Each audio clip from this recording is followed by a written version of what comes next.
Hi everyone, and welcome back. In the previous video we watched the author make his submission to the journal. In this video we'll see what the editor sees once that submission was made. Just a warning, this video is a little bit longer than usual as it covers quite a bit of important information about the editorial interface. But when you're ready, let's jump in and take a look. Our editor is Calla Reese, and in OJS the journal editor role is very powerful.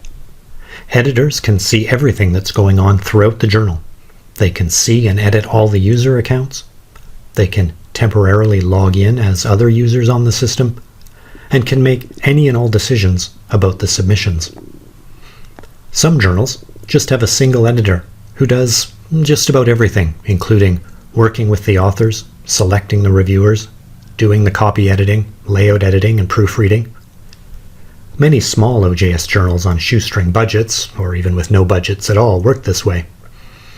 Other journals are divided into a single chief editor, providing oversight, and with multiple section editors, each of whom takes responsibility for the submissions into their section of the journal. They may also have dedicated copy editors, layout editors, and proofreaders. This is the setup we're going to follow in this course, but it's important to know that OJS is flexible enough to work with any staffing configuration you might need. Okay, let's get down to work. Calla's received an automatic email from the journal letting her know that a new submission has arrived. This kind of automation is just one example of the many ways that OJS makes running a journal easier and more efficient. Here she's logged in and can see all of the submissions she's working with, including the new one from Jalal at the top. Before we take a look at the new submission, I want to go over what you see here on the screen. The options on the left are covered in more detail in the Setting Up OJS 3 course, so I won't cover them here. Along the top, you can see the following tabs. My Queue, where we are now. This includes all of the submissions that are my responsibility as the editor. If your journal has multiple editors, this can help to divide up the work and keep track of who needs to be on top of what. Unassigned includes any submissions that do not currently have an editor assigned to it. This might be the case if an editor has left the journal and withdrawn from a submission midway through the workflow. Be sure to check here from time to time to ensure no submissions have fallen through the cracks. All Active includes all submissions that are currently in progress. This is where chief editors spend a lot of their time ensuring everyone's on top of their assignments and submissions are continuing to move through the workflow. Archives includes all submissions that have been rejected or that have already been published.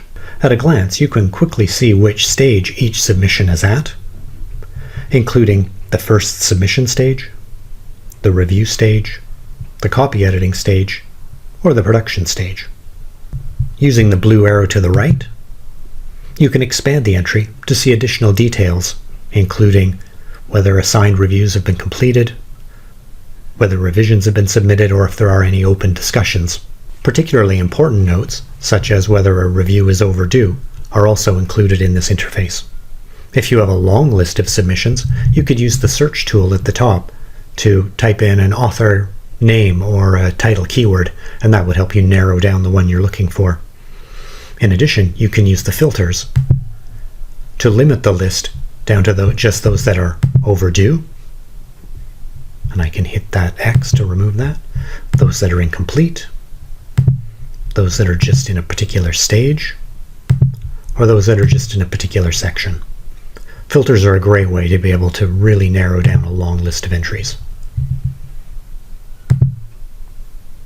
Okay, now let's take a look at the submission from our author, Jalal, by clicking on the title.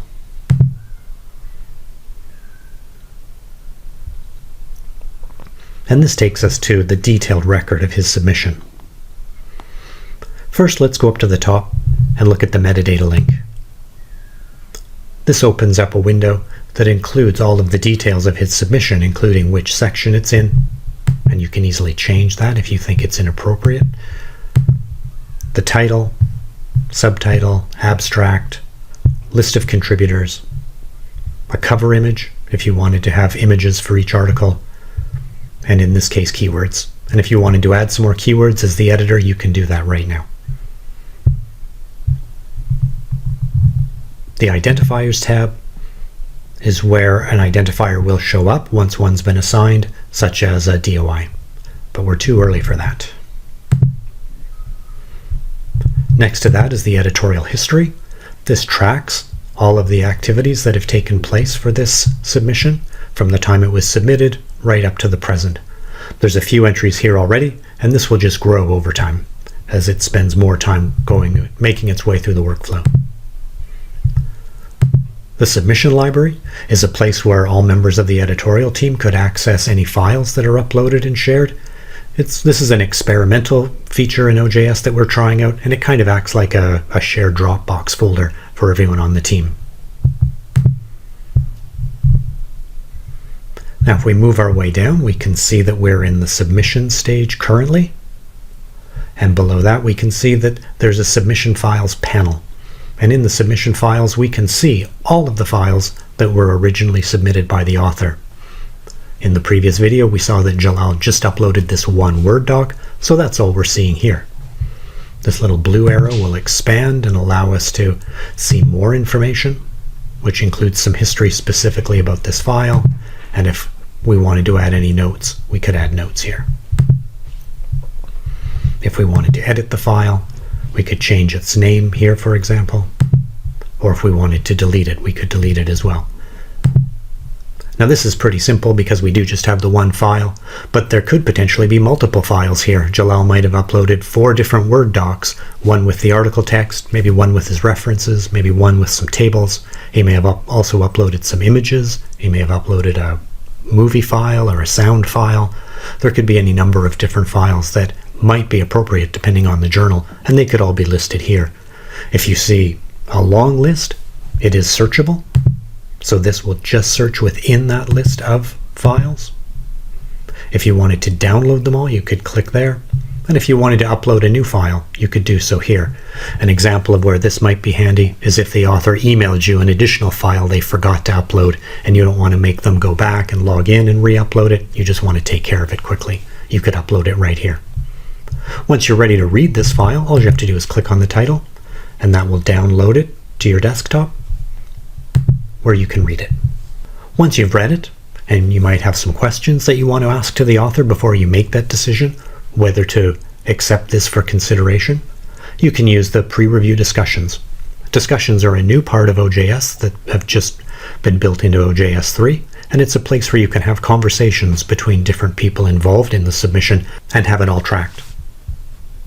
Let's add a discussion that involves me as the editor and the author. Just add a subject line, maybe a question about references. Your submission did not include any references. Please submit. Any kind of question you might have. As you can see here, it's also possible to include an attachment. We don't need to do that. We'll just say OK. That sent this off as an email to the author, but it's also recorded here for future reference. And if we click on that little blue triangle, we've got an opportunity to edit, or we could delete it. Over to the right, we can see some more information. There's a help link, and that brings up some documentation specific to the page that we're on. We've got some action buttons, including the blue Send a Review button. And once we've decided that this is actually ready for consideration and for peer review, we would click that button to move it on to the next stage. Accept and skip review might be used for something like an editorial commentary that's been submitted, and you want to bypass peer review and just move it right into copy editing. And the next one, decline submission, is if you decide right at this point that it's not even worth going any further. Maybe it's out of scope, or the quality is so low that you don't even want to consider it. You can hit that and take it right out of the workflow. Below this is another new feature in OJS 3, the participants list. This is everybody who's involved with the submission. At this point, it's just the journal editor and the author. But over time, we're going to be adding copy editors, layout editors, proofreaders, Potentially a journal might need translators. Whatever works best for your workflow, those people will all get added to this participants list. The one exception are reviewers who in a blind peer review process would not be listed here to keep their identity secret. Now what I want to do as the editor-in-chief is assign a section editor to take over the stewarding of this submission through the rest of the workflow. So let's do that now. I'm going to hit assign. I'll change this down to section editor. Hit the search button to find them. Now if I knew Tim's name, I could just have typed it in there and it would bring him up, but there's how we can search for him. If we wanted to limit what the section editor could do and only allow them to make a recommendation as opposed to actually make a decision and interact with the author, we would check this, but we trust him and we want him to go all the way with the selection process. You can see this is a drop-down that gives me a couple of options for a subject line, and an automatic email shows up here. Editor, that's going to actually include Tim's name when the email goes out. Some text, we could revise this text if we wanted to right now, but this looks good. It's going to include the URL, the username, and of course a thank you from us. Hit OK.